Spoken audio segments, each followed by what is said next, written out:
Goldilocks at 708-889-5600. Now, from the Signature Bank Studios, this is Chicago's Morning Answer with Dan Proft on AM 560. The Answer.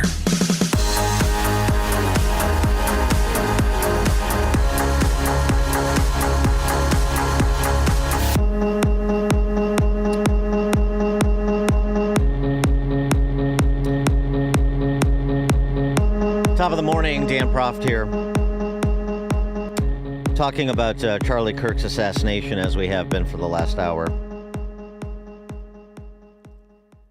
Let's not forget this happened on a college campus, Utah Valley College.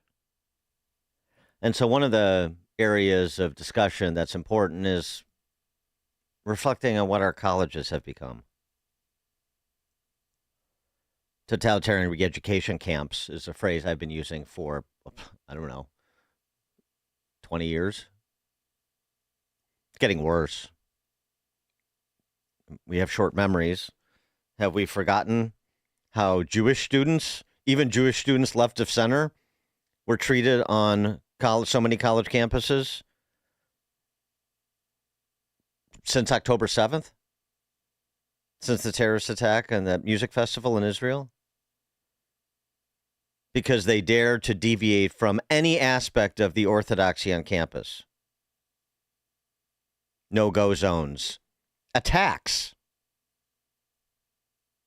From the left cannibalizing itself, as it's wont to do, as it has done throughout history. So what have become of universities? A couple of data points on this.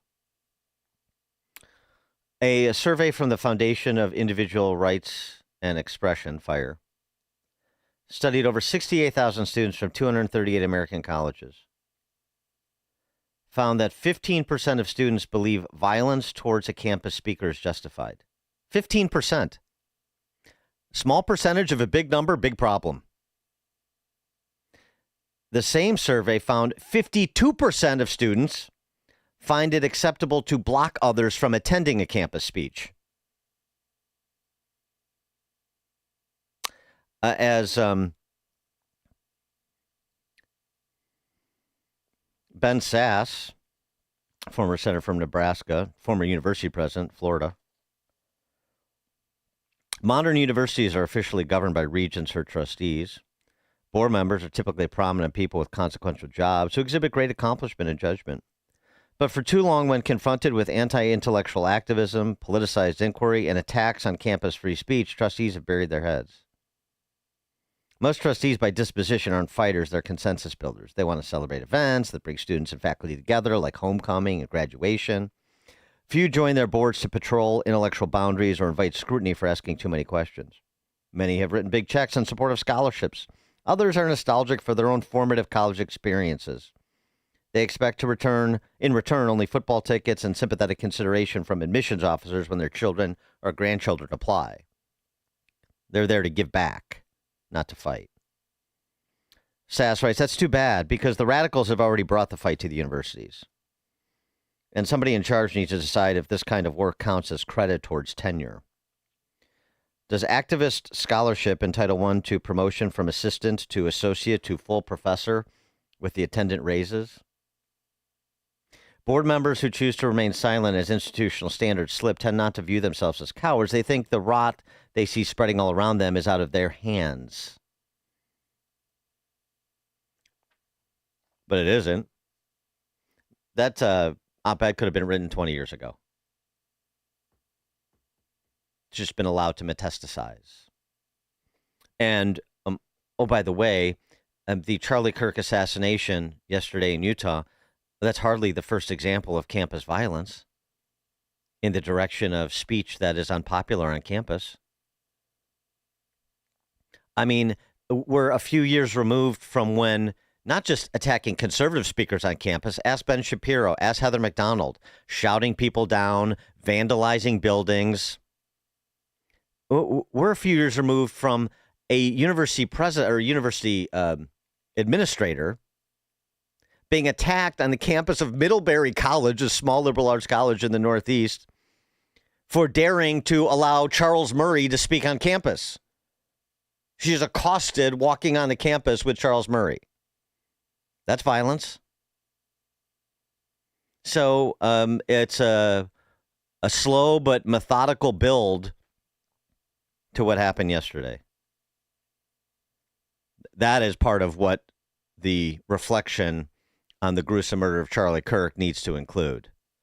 What is going on college and university campuses where so many send their kids and their cash? For more on this and things related to the investigation, the hunt for Charlie Kirk's assassin, pleased to be joined by Jim Gagliano, retired FBI, doctoral candidate at St. John's, former mayor of Cornwall and Hudson in New York. Jim, thanks for joining us. Appreciate it. Dan, thanks for having me. It's such a somber and reflective day. I'm currently in New York City, and 24 years ago today, political and ideological differences caused the death of nearly 3,000 of our fellow countrymen. And now for this to have happened, as you pointed out, yesterday on a college campus where a guy who professed, debate me on ideas, we don't need to resort to violence, and then meets his end by a murderous nihilist. Dan, I don't know what's become of this country. What about, though? What about college campuses? I mean, as I said, this is hardly a one-off. I know we're supposed to treat these all as isolated lone wolf incidents, but it's not. It's part of the culture on campuses where you find it in the survey data I just mentioned. So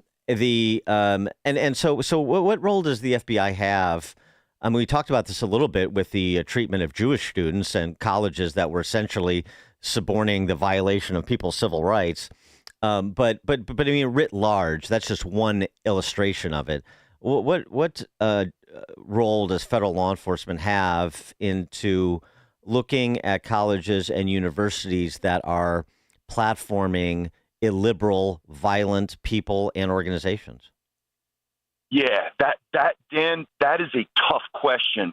Look, the FBI, which has been around for since 1908, 117, really was put on the map back during the civil rights era. If you'll recall, the 3 civil rights workers who were down in Mississippi, they were registering voters down there in the minority communities, and they ended up disappearing. And because local law enforcement at the time wasn't keen on investigating the crime, the FBI got called in. You're right. Places like Columbia University in Manhattan, where I am right now, Penn, Ivy League schools on the West Coast, schools across this country. It's this notion, and you use the right word for it, description, illiberal. They claim to be liberals, but they don't want to hear your side. We're tolerant, we're inclusive, but we don't want to tolerate you, and we don't want to include your ideas. You ask me a pointed question. What can the FBI do? Well, again, there's that slippery slope there between, freedom of thought, freedom of expression. And look, I served in the U.S. military, and it wasn't to defend, thought and speech I agreed with. It was to defend thought and speech I found horrendous and heinous. This is more of a cultural indoctrination, Dan, and I'm not a psychologist, and I shouldn't probably step over my skis here, but this is going on university campuses across the nation where you have 90, 95, 97, 98% of college academics, and I am one of those, St. Queens, New York, but in most campuses, there's just not a differing opinion offered. So the students view everything as an existential threat. And I'm going to guess that, look, it's still early in the investigation, but I'm going to guess this was somebody that was disgruntled with Charlie Kirk's positions on trans rights or positions on abortion, things like that, and felt that he needed to die for espousing those views. Let's talk about the events like that and security, because, the number one, they initially apparently had the wrong that they had somebody who they thought was the shooter who wasn't the shooter, and a bunch of eyewitnesses knew it wasn't the shooter because they sort of heard the direction from which the shot come. They saw the guy that security or police, I don't know which, detained, and he didn't have a weapon, so they knew it wasn't him. But are you surprised by a couple of things, particularly after Butler, Pennsylvania, even from a campus police level, much less whatever additional security was there, that there wasn't a sweep of elevated positions as just sort of a matter of course now when it comes to political events, unfortunately? And number two, so that's one. And then two is, are you surprised that the shooter is still at large? Okay, I'll take the first one. So, again, we're in this position where, people ask, why is the FBI even involved in this? Because murder is not necessarily a federal statute. It can be attached to federal statutes, but it's not something the FBI typically investigates. That's a local or state matter. Well, political assassinations there are federal statutes for that. But here's where it gets tricky. And again, Dan, I'm not going to pretend to be an attorney, but here's where it gets tricky. Charlie Kirk is not the president, the vice president, a congressional leader. He's an activist, an influencer, somebody who believes deeply in his views and wants to debate and share those views. Look, he had a security team. I know guys who have served on his security teams. They were former colleagues of mine on the FBI's hostage rescue team.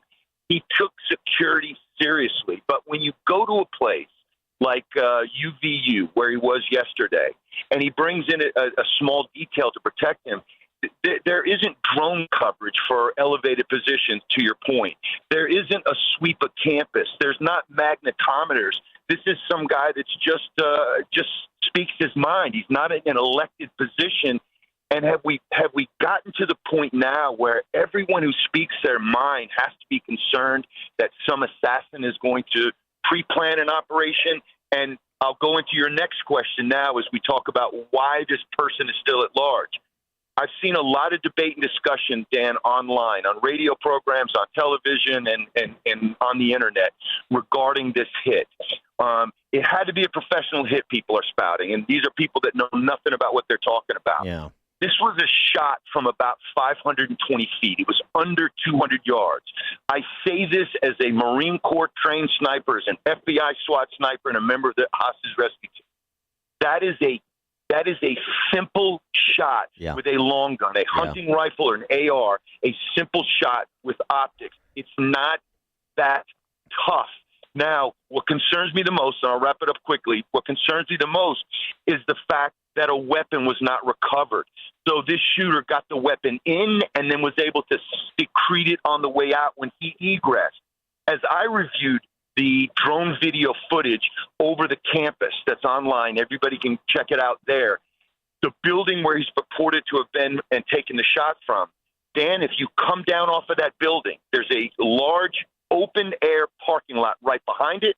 His car could have been parked there. And, Dan, it's spitting distance from I-15. I-15 is a major artery, a major roadway where within 5 to 10 minutes, the shooter could have been miles away. Something else, just in terms of the online traffic. One post making the rounds is a post from a dude who looks to be pretending to be a woman from his profile picture, who tweeted or posted on X this: Charlie Kirk is coming to my college tomorrow. I really hope someone evaporates him literally. And then he added a post on X. Let's just say something big will happen tomorrow. Now, I'm not saying that he's responsible. I have no idea. But my question is, that sort of chatter online, is that something the FBI takes judicial notice of and will look into? 1,000%. Now, again, people say things overly hyperbolic. People say hateful things, and they're going to necessarily act out on it. But something like that, an overt threat like that, will have to be run to ground, which means that, yes, he, if not already, has received a visit from the FBI and has either been determined to be not a person of interest, or they're questioning him now and they're just being circumspect about what kind of information they're releasing. James Gagliano, retired FBI, former mayor of Cornwall-on-Hudson, and doctoral candidate at St. John's University. Jim, thanks as always. Appreciate your time. No worries, Dan. Have a nice day. You too. And he joined us on the Turnkey.Pro answer line. Before you see it on TV, share it on Facebook, or read about it in the paper. Hear it here first. This is Chicago's Morning Answer on AM 560. The Answer. Can you read this email for me? Of course. Jeez, I wish they could do something